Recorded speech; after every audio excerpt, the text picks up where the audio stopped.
हमारे YouTube channel यदि channel पे नए हैं तो चैनल को सब्सक्राइब कर लीजिए और बेल आइकन दबाना गलती से भी मत भूलना। आज 11 अक्टूबर 2025 है। दिन है सैटरडे का। इस वीक का मार्केट बंद हो चुका है। सैटरडे की वजह से मार्केट खुलेगा नेक्स्ट वीक मंडे को। ये वीडियो सिर्फ एजुकेशनल पर्पज है, ना हमको स्टॉक खरीदने की सलाह देते हो ना ही बेचने की। आज मैं बात करने वाला हूँ एक कंपनी के बारे में जिसने अपने शेयर होल्डर्स को स्पेशली एक महीने में एक शानदार रिटर्न निकाल के दिया 53.55% का। 50% से ऊपर का रिटर्न निकाल के दिया एक महीने में। इस कंपनी का नाम है सेट्रिक्स इंफॉर्मेशन सिक्योरिटी। सबसे पहले जानते हैं इस कंपनी के बारे में। तो कंपनी जैसा कि नाम से पता चलता है, ये company cyber security service provide करती है वेरियस कंट्रीज में, लाइक इंडिया में, यूएस में और मिडिल ईस्ट में। और आज के दिन यदि आप देखेंगे तो इस कंपनी का जो शेयर प्राइस है वो है 337 रुपीज 80 पैसे का। और इस कंपनी ने एक महीने में अपने शेयर होल्डर्स को एक अच्छा खासा रिटर्न निकाल के दिया 53.55% का। यानी कि आज से ठीक एक महीने पहले इस कंपनी का जो शेयर प्राइस मिल रहा था वो था 220 रुपीज का। तो कह सकते हैं एक महीने में ही जिसने भी इस कंपनी में अपना पैसा लगाया होगा उसे एक अच्छा खासा रिटर्न देखने को मिला होगा।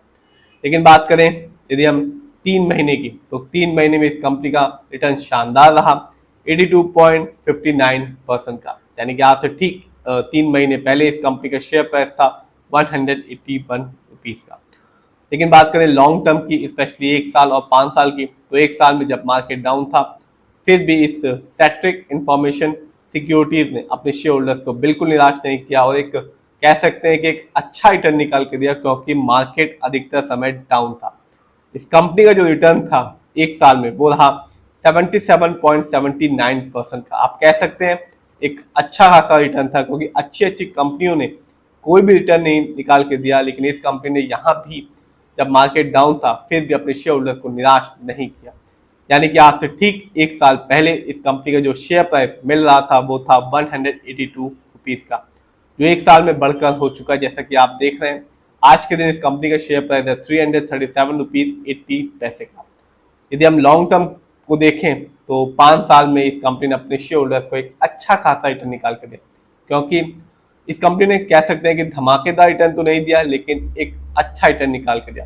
5 साल में इस कंपनी का जो रिटर्न था वो था 125% का।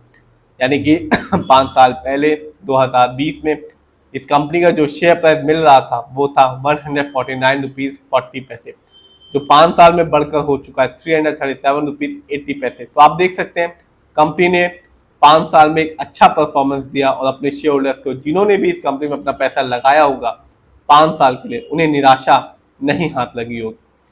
बात करें इस कंपनी के फंडामेंटल्स की, तो जो कंपनी का मार्केट कैप है वो है स्मॉल 230 करोड़। ये कंपनी स्मॉल कैप की कंपनी है और स्मॉल कैप की कंपनी का मार्केट कैप होता है 0 से लेकर 500 करोड़ के बीच में। मतलब साफ है कंपनी नई है और अपने बिजनेस को मार्केट में बढ़ा रही है। पीबी रेशियो, इस कंपनी का जो पीबी रेशियो है वो है 6.29। शेयर मार्केट में एक अच्छा पीबी रेशियो कहलाता है किसी भी कंपनी का 1 से लेके बिलो 3। इस कंपनी का इंडस्ट्री पी है 25.52। शेयर मार्केट में एक अच्छा इंडस्ट्री पी होता है 20 से लेके 25 के बीच में। इंडस्ट्री पी से ये पता चलता है कि कंपनी के स्टॉक मार्केट में कैसा है, चीप है या एक्सपेंसिव है। डेप्ट टू इक्विटी आप देख सकते हैं ना के बराबर है 0.05। कह सकते हैं इस कंपनी पर लोन कर्ज है ही नहीं। बात की जाए इस कंपनी के आरओई की, यानी कि रिटर्न ऑन इक्विटी, तो कंपनी का जो आरओई है वो है 11.08% का। शेयर मार्केट में एक अच्छा आरओई कहलाता है 15% से लेकर 20% के बीच में। आरओई का मतलब होता है कि जो पैसा हमने यानी कि शेयर होल्डर से कंपनी को दिया है, कंपनी उसका कैसे इस्तेमाल कर रही है।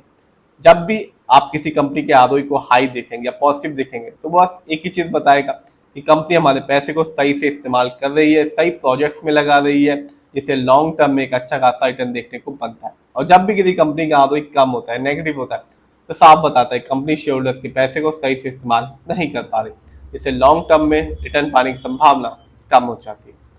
ईपीएस की बात करें तो जो कंपनी का ईपीएस है वो है 5.95 का।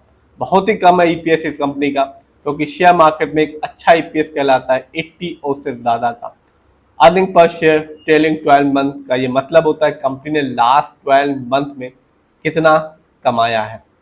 जानते हैं इस कंपनी के फाइनेंशियल कंडीशन को। यदि हम ईयरली देखें तो 2025 जो साल अभी चल रहा है, कंपनी ने रेवेन्यू के मामले में कमाया 45.07 करोड़, जबकि पिछले साल यानी कि 2024 में इस कंपनी का ईयरली रेवेन्यू था 41.33 करोड़ का।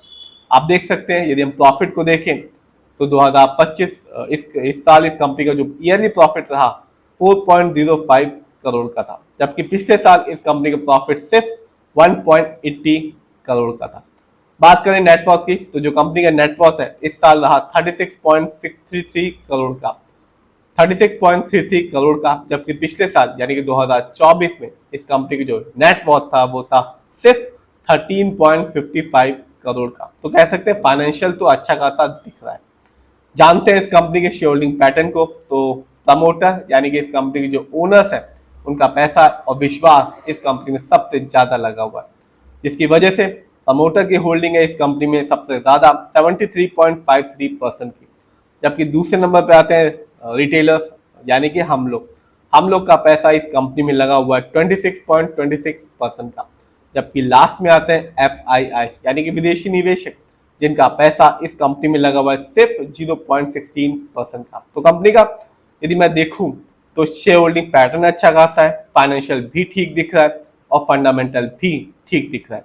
और रिटर्न की बात की जाए तो आप भी देख सकते हैं, स्पेशली यदि 1 साल और 5 साल को देखा जाए तो 1 साल में जब मार्केट डाउन था इस कंपनी ने 77.79% रिटर्न निकाल के दिया।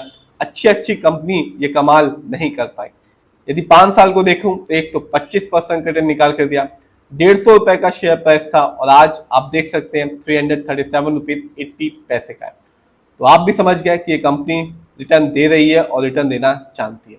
फिर भी आप जिस भी कंपनी के शेयर को खरीदें खुद रिसर्च करें, एनालाइज करें, अपने फाइनेंशियल एडवाइजर की राय लें, फिर अपने पैसे को शेयर मार्केट में लगाएं।